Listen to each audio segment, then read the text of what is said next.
Tuesday, everybody. We're back into an actual game week. We're in game week prep. We are here. Best damn pod in the land. Dan, we're on our Blitz to 500. We play Marshall this weekend. We are at 456. We're closing in on that number. We're going to give our gift card away anyway. So we'll do that on our show. We'll do it. We'll pre-record it, and I'll have a little Excel spreadsheet with everybody's name in it, next to a number, and then we'll do a number randomizer, and I'll show that. I won't show everybody's name, obviously, but I'll let you know who won, where that number was. And no, you can't pick your number. You're just going to go into an Excel spreadsheet. So, Dan, what's up, man? What's going on, buddy? I'm excited. I'm just glad it's a noon game. Yeah, absolutely. Yeah. After a week off, there were some interesting things over the weekend.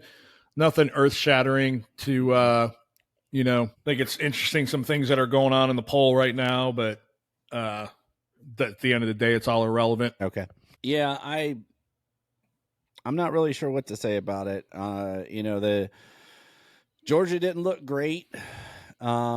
I think we'll talk about that later, but that was one of the, you and I discussed the going to Kentucky and what that might look like. And I'm glad the Marshall game, like you said, is at noon. I like for some of these games, I like the noon banger. I like when we're playing Marshall and Toledo and some of these other teams. Obviously, we didn't play Toledo this year, but like the Akron game, I prefer noon or night, not in the middle of the day. I don't like 3:30 games. I never have. But I think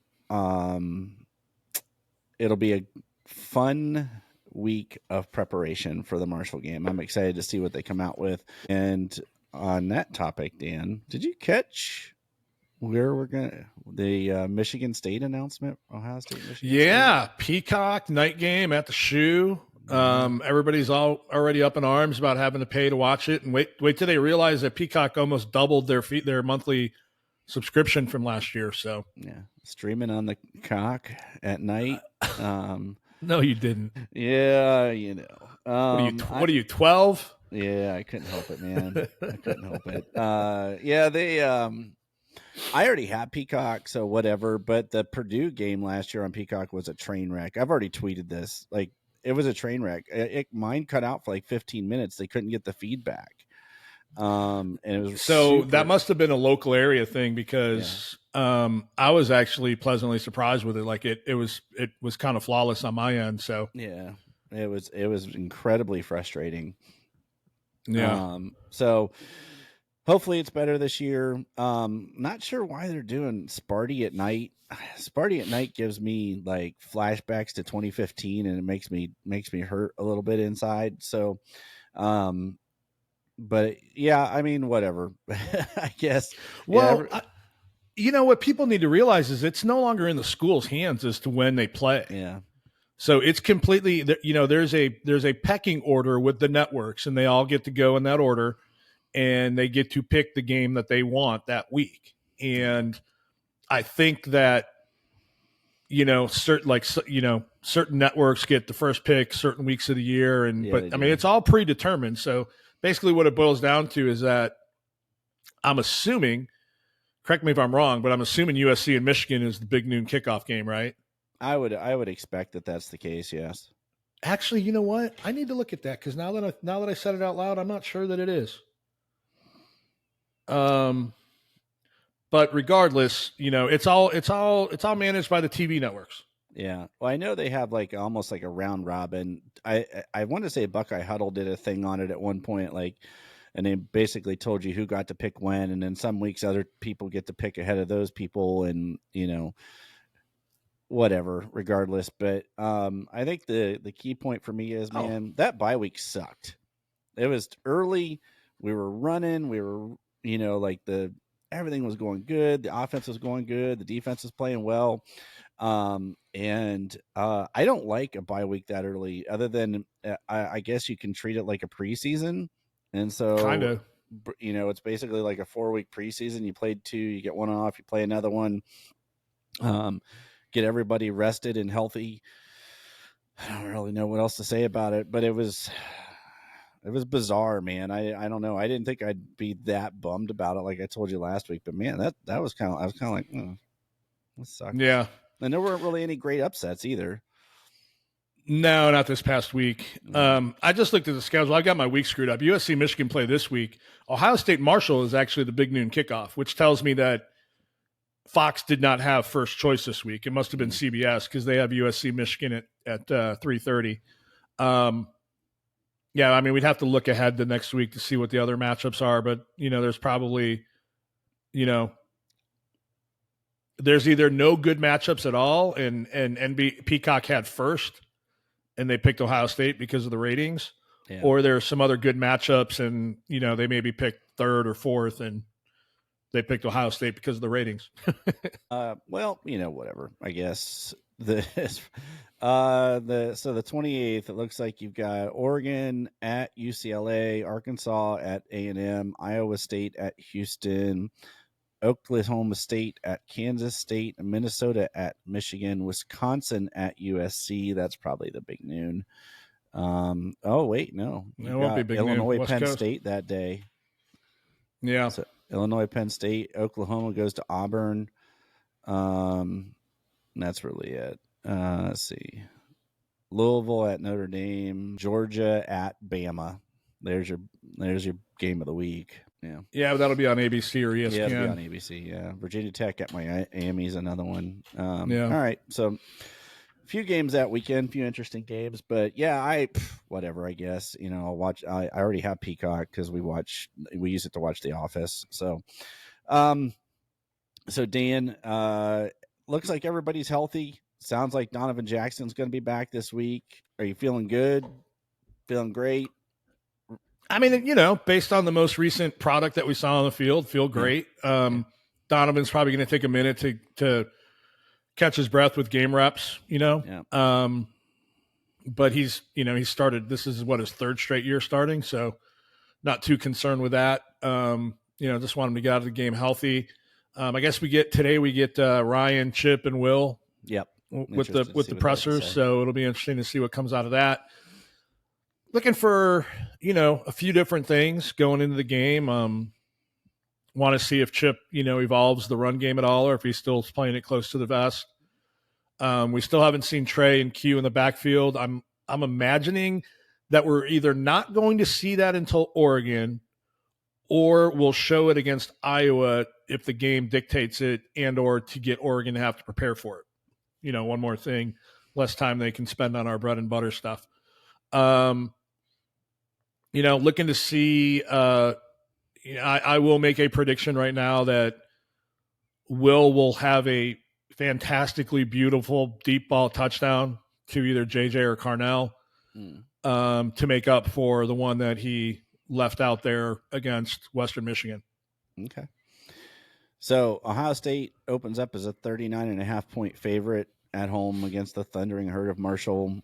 You think they're going to cover that? I mean, we can save it for our Buckeye best bets.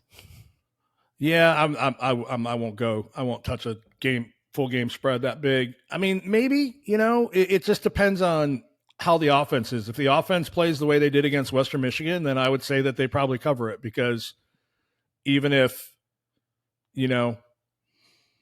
Marshall puts up 7 to 10 points, then all you're looking at is, putting a 50 burger on the board, and you cover. Talking through it, it's why you don't play a spread that big, because you're like, yeah, one late game backdoor touchdown can ruin it. Yep. So I have a fun stat for you for this week, Dan. I know that you like fun stats, or I do maybe. Through the first two games, Ohio State's opponents have run the ball 66 times for a grand total of 75 yards. They're averaging 1.1 yards per carry. That seems so. That must have backed out quarterback sacks, because I thought we were at 60. I thought we were 1 yard less than the number of attempts coming out of that game. I think that's just running. So, so they look good, man. They look dedicated. They look prepared. They look focused. They look serious. Yeah. Yeah, they're on a mission, man. This team is full on a mission. There's absolutely something different about this. It's all business all the time, and they are having fun because winning is fun. Mm-hmm. Being good is fun. I enjoy the relationship and watching the sidelines with like Trey and Q and the wide receivers, and it's been. And last week you and I talked about some areas that maybe Ryan and Day and company would be focused on during the bye week, and we're not calling it whatever they called it, improvement week or whatever. But I think we missed one. I want to bring this to your attention. All right. The Buckeyes defense did not have a turnover against Western Michigan. Yeah. And with the emphasis on turnovers, do you think we'll get a couple against Marshall? I think so. What's one of my favorite words? Context matters. Context matters. Perspective. Yeah. I want to say that of the 13 drives that Western Michigan had, they were 3 and out on 10 of them. Yeah. So that's obviously going to minimize the number of opportunities for turnovers. Whereas that first week, Akron did convert some third downs and extend some drives. Yep. So to me, a 3 and out is, especially depending on field position, is as good as a turnover. Agreed. Yeah, absolutely. I just thought that was interesting. Like for some reason, I thought we had an interception in that game, but I guess we didn't. So that would be one that I went back and I'm like, oh yeah, that would be it. That might be something they would focus on this week, and especially with the emphasis of slamming and punching the ball on defense. Mm-hmm. So there's that. Anything else you're looking for out of practice this week, Dan? I'd like to hear how Donnie's doing, just in general, like physically. I know he could have went 2 weeks ago. He could have played. So that's kind of the easy one that stands out for me. And the other one is reps for Arvell Reese. Like where are they at? Mm-hmm. Where are they at with the rotating the linebackers? But anything for you that you're looking for? Yeah, I was going to touch on to see, if Arvell's a solid number 3 at this point. He's in the middle, so he's obviously the number 2 in the middle. Based on Ryan's comments last week that they need CJ at linebacker, he's the number 2 at will behind Sonny. So it'll be interesting to see how the reps get distributed there. The other position group that I'm looking forward to seeing how the reps go would be tight end. Okay. Season to date after 2 games, they're all within a few reps of each other. When I say all, I mean Jelani, G, and Will are all within a few reps of each other. Literally 2 or 3 reps separate the 3 of them. Jelani, surprisingly, has got the most reps. I think he's got like 44, and then there's like somebody's got 42 and 43. So it'll be interesting. Jelani, he made up those leading reps in the last game. So it'll be interesting to see how that, that continues to play out. It'll be interesting to see how, if we show any 3 or 4 wide out again, or not 3 rather, but if we show 4 wide out again, and will it be 4 receivers or will it be 2 receivers and 2 tight ends? Like things like that, which stress the defense and get them to break out of what they're comfortable doing, are things that Chip likes to do. So it'll be interesting to see how that, that plays out. Okay. Yeah, I agree with you there 100%. One last one. Yeah. I want to see who's turning kickoffs. I knew you were going to say that. Yeah, I think you're going to see Mylan Graham back there based on everything we've heard. I think Mylan Graham, it'll be Mylan Graham and Carnell Tate. I think that's who you're going to see back there. So yeah, I do not think you will see Jaden Ballard. Ryan Day said they had to clean it up, but I think by clean it up he means put somebody else back there. So I'm bummed, but because of Ballard's straight line speed, but you also can't have those kind of mistakes. I remember DeMario McCall having that kickoff against Michigan in 2019 bounce off his face mask right before halftime, and we were leading and comfortable, and Michigan goes into score because of an error on a kickoff return, and you can't do that. So yeah, well, there's always TikTok, so yeah, Jaden's got a future. Always. So a few nuggets for Marshall, Dan. If you recall, in 2022, they showed up and played Notre Dame and beat Notre Dame, and that was under the current head coach Charlie Huff. He's still there, but so far this year they're 1-1. They have not beaten an FBS opponent, so their one victory came against FCS Stony Brook.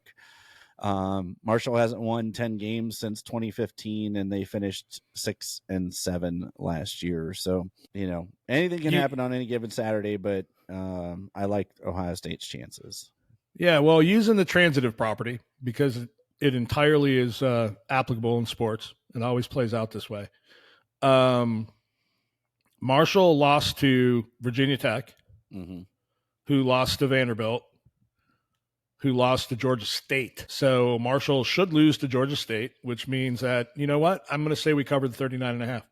All right. Well, there you go. There you have it. Because it always plays out that way.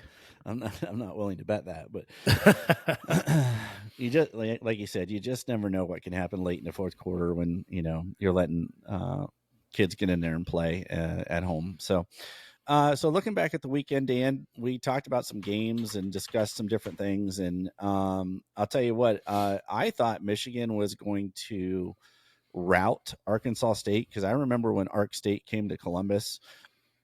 They're a tough team, but man, that game was a lot closer than the score would indicate at the end.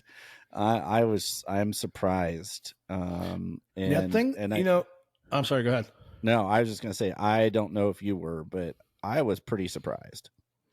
I was almost uninterested, but I obviously peeked at the score and just chuckled every time I saw it. It's interesting. I think Juck speaks to this the best. Sherrone Moore is so far in over his head that he's got adversity right off the bat. Not only does he decide to replace Davis Warren with Orgy for the USC game, but he goes and gives USC 5 days to prepare by announcing it publicly. Right. So it's just like, what are you doing? It's like, it's bad, man. Like their linebackers are poor. Their offensive line is awful. Quarterback play is brutal. Donovan Edwards is, has the video game cover jinx. Apparently he's non-existent. It's just bad, man. And you know what's even funnier is their fan base just completely packing it in. Well, on the timeline, they just, it took all of 2 games for them to just mail in the season and rest on their alleged national championship. Well, their entire fan base isn't packing it in. So this account has 26.2 thousand followers. That performance by Georgia gives me confidence that Michigan football can still be one of the best teams in the country this year. There's a lot of parity in the sport this year. And with proper drive and development, Michigan can get back to the top this year, I believe. I don't even know. Okay, context matters. Yeah. I can't remember. I heard somebody talk about it either last night or this morning, but like Georgia has only been held to under 20 points on the road 4 times in the last 3 years, or in recent history, rather. 3 of those 4 times were against Kentucky, and they won all 3 of those games. So whatever it is, I don't know if, there's only Kentucky one lane. Up. Yeah, and I don't know if there's only one lane roads up there and they're not able to, get their cars out and get the adrenaline pumping before the game. Or if they're smoking some of that Kentucky bluegrass, I don't know. Yeah. But it's that team that gives them a hard time on the road. But I'm pretty sure that happened in one of their national championship seasons as well. Close win on the road at Kentucky. So to throw yourself in the group of Georgia, who beat Clemson 34-3 in the first game of the year, who has yet to give up a touchdown this year in 3 games. I think it's 3 games, or is it 2 games? Yeah. 3 games. The delusion is grand It's or unreal. grandeur. Yeah, man, I don't know. I saw that and I'm like, you just beat Arkansas State, man. Like, come on. And then that Georgia Kentucky game, that was a hard fought game. And I'll tell you what, man, honestly, Stoops puckered up, man. They could have won that football game. Oh yeah. They were just, I feel like this is a case where he played not to lose and didn't play to win. And we've seen Ryan Day do that. And when you do that against Georgia, you're going to lose. Yeah. And I knew as soon as they punted, I'm like, well, this one's over, folks. Dude, he punted. What was he's within a point at home against the number 1 team in the nation. On their side of the field. On their plus side of the field. And I know it was 3rd and 10 or whatever, or 4th and 10, but 8. Yeah, I mean, but whatever, man. You got to. Your defense has been playing lights out all year, all game. Yep. Give your offense a chance. Give your guys a shot. Yeah, I don't know. I was watching it and I was kind of outraged for the Kentucky fans. I like to hate watch. I don't really hate Georgia. That's the thing. Like, I don't like that they're so good. I don't hate them like I do Michigan and some of these other schools. But and then early on in Corvallis, Oregon looked like they didn't really even want to be there. And they come out, end up pulling away and blowing out Oregon State. But, I'm going to stand by my statement that they're a bunch of mercs, man. They're a bunch of mercs. They're not a team, and it shows. And so when things get hard, we're going to find out who they really are. Yeah, it's going to be interesting because I just think we're going to wreck Dylan Gabriel's world. I just do. I don't know if he's ever faced a defense like this in his 11-year career. Yeah. Like he surely didn't at Oklahoma. No way. Actually, you know what? I take that back. I want to say that Jim Knowles was gone at Oklahoma State. Or did he face Jim Knowles when he was at UCF? Regardless, he hasn't played a defense to this level. That offensive line played a little better against Oregon State, but I'm pretty sure Oregon State's garbage, Yeah. Now, granted, they struggled with garbage in week 1 against Idaho. I'm not going to say Boise State is garbage. I think they're probably one of, if not, the best Group of 5 program or team this year. Memphis would have something to say about that. But I don't know. I don't think that game tells us really anything other than Oregon State's garbage. Pretty much, I would go with that.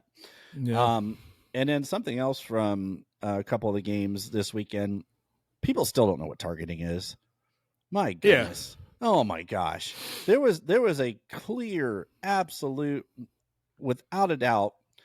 If it was an Ohio State player, they would have called targeting. This guy led with his helmet, hit him on the side of the helmet, and they called targeting. And then in the UCLA game, or they did not call targeting. Oh, they did not call targeting. And then in the UCLA game, they get a sack, and they end up calling roughing the passer while the quarterback had the ball.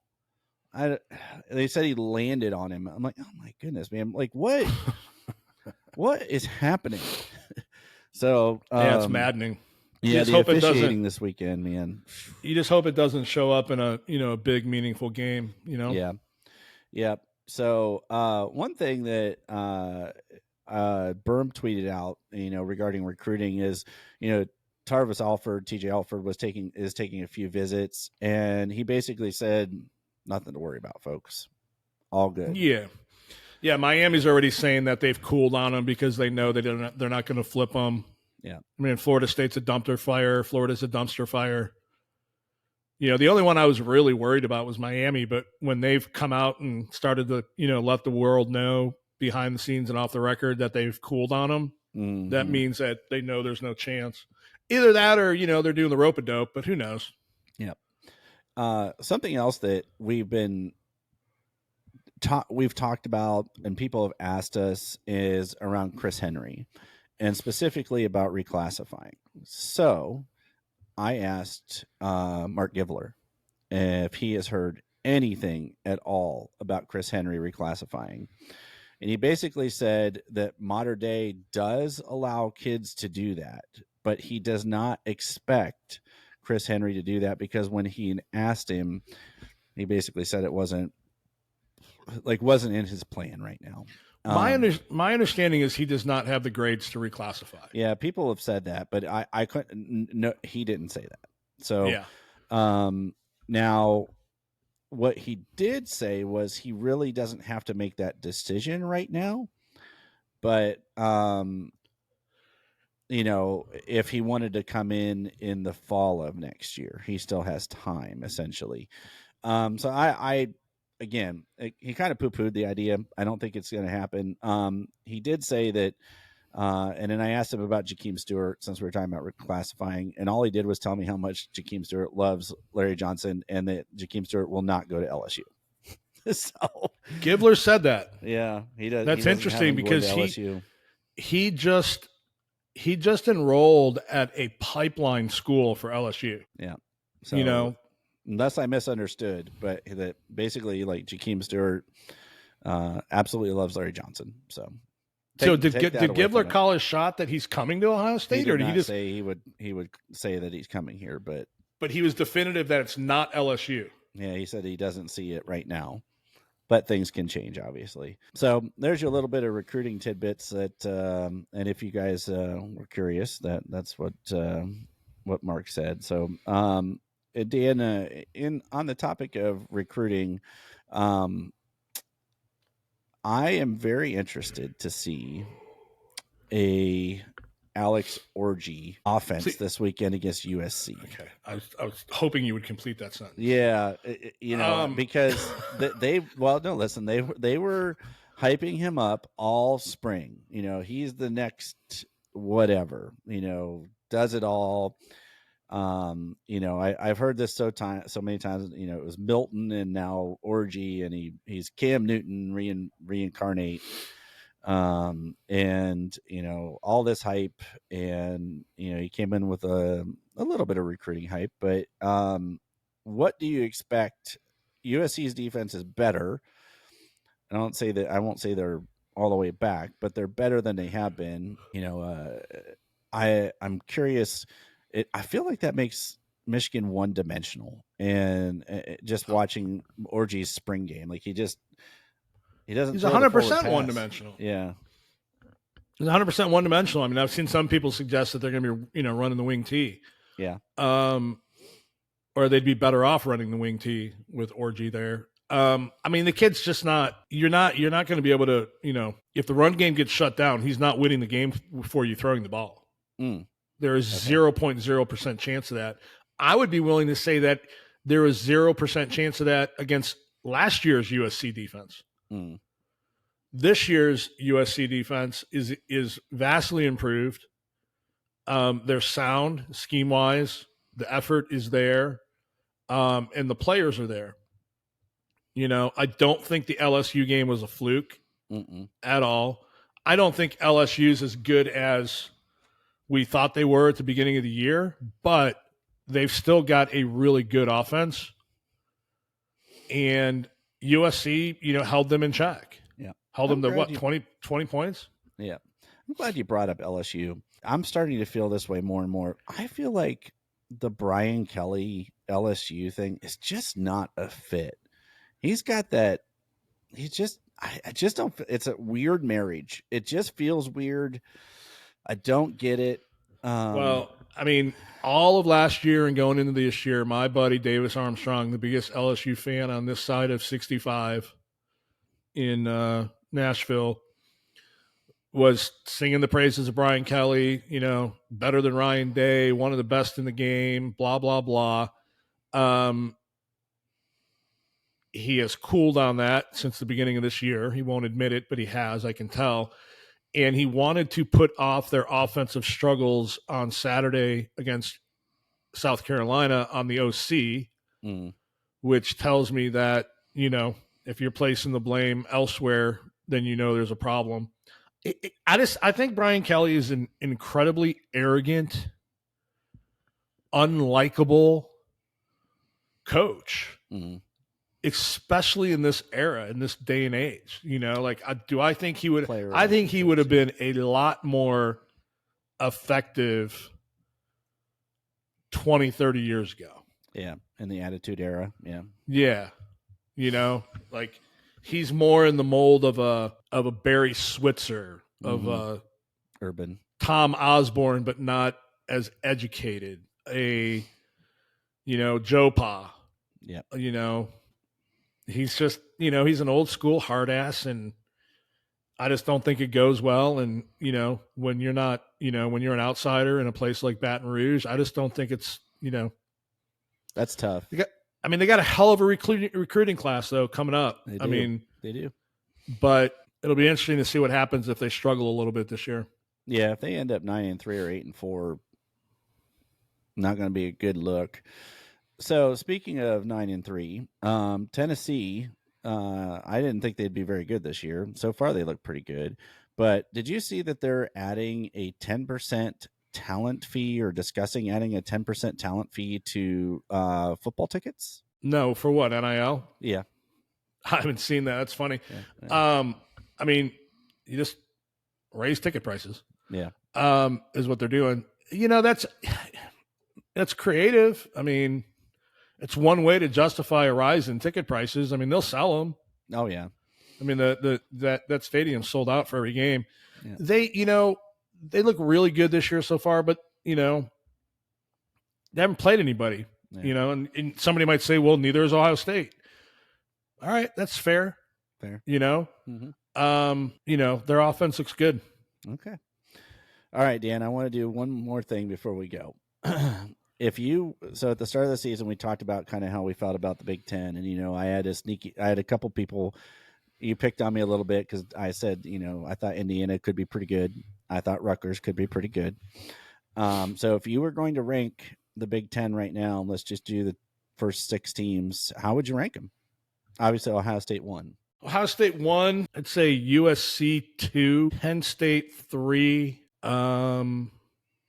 Oregon 4, Nebraska 5, and in the 6th slot would be either Rutgers or Indiana. I could get behind that. The only what I said was I've got Ohio State, I've got USC, Oregon, Penn State, Nebraska, Indiana. Yep, that's fair. Yep. So I think Rutgers, when they play somebody, let's find out. But I just think they had such a light schedule. I think they could easily go 10-2. But Indiana, Kirk Cignetti's got them boys playing, man, and we knew that he would. Let's find out what they do when they get up against somebody with some talent. But Indiana, I wouldn't be afraid to say Michigan's got to travel to Indiana, and I think Indiana could win. Based on the way Michigan has looked so far this year, Indiana is more than capable of winning that game. Yeah. Michigan's got to go to Washington and to Indiana. So yeah, if Michigan loses this week at home to USC, it's at home, right? Yep. Yeah, if they lose at home to USC this week, the whole season is going to unravel. They may finish below 500 if they come out of Tennessee 2-2. Below 500. 500's realistic. They've got. They've still got Oregon. Mm-hmm. They've still got Indiana. Mm-hmm. They've still got Washington and us. Yeah, us, Washington, Illinois, I want to say. Yeah, Illinois almost beat them, a couple times now. Brett Bielema can coach, man. That guy can coach. Yep. So, 500, if they lose this week, 500's not out of the question. Yeah. When was the last national champion to win a natty and then go 500 the next year? Let's look that up for Friday. I don't know. It's a good question. Yeah, I'll have to look that up for Friday. I'd like to know if it's ever happened. Trying to think if anything comes to mind. I don't know. When's the last time a team finished the regular season 13-0 and was ranked in the top 10 the following year and lost their first 3 games of the year to unranked opponents? I'm going to go with never, but I'm going to go with this year. I just described Florida State. Yeah. Well, that's true. Florida State. Yeah. I forgot about Florida. Think about that. They, 13-0 last year. I don't count the Georgia game as a blemish. They had a bunch of guys opt out. Their quarterback was hurt, whatever. I didn't think it was going to be that bad, but 13-0 last year, arguably got screwed in the college football playoff, ranked 10th to start this year, and they lose their first 3 games of the year to unranked opponents. Mm-hmm. I mean, that I don't think it's ever happened. It has never happened before. Yeah. Crazy. Yeah. Oh, college football, man. And it just go, I mean, we can do a whole show on this, but if you look at, I'm not sure you can argue another program in the history of the game has been as consistent as Ohio State. Yeah, it's tough. I mean, when you look at our records, we've never had a down period. We had the 2011 season where we went 6-7 with that 7th loss being in the, Gator Bowl that we should have opted out of, or we should have, imposed a 1-year bowl ban for ourselves. Cost us a natty the next year. But other than that, 4-loss season here and there, but, almost never more than 3 losses, almost, usually 2 losses or less. Never had a 3 to 4 to 5 year down period. It's impressive. It is very impressive. Yeah. All right, Dan. Well, you got any final words from you, man? I'm just excited that we get football again this weekend. The bye week is over. We get the coaches later today. We'll have that information for you on Friday, as well as a little bit of a look ahead about who Marshall is. We told you a little bit today, and kind of what to expect on Saturday. Again, I think it's the 39.5 scares me a little bit because of the late touchdowns, but I think Ohio State will come out on top. But any last words, Dan? No, I'm anxious to hear how the press conference goes today, if there's any revelations coming out of the off week, and, if there's anything we might be able to see this week. I'm anxious to see I want to see Devin build upon the little bit of opportunity he got last game. I mean, the one drive he had was nails. It was flawless. See if Julian gets some run again. And then I just want to see that depth built along the lines again. Yep. I'd like to see Brandon Ennis too. So Brandon Ennis is on my list of people I want to see get in a game. Arvell Reese is another one. I want to continue to watch Jermaine Matthews grow.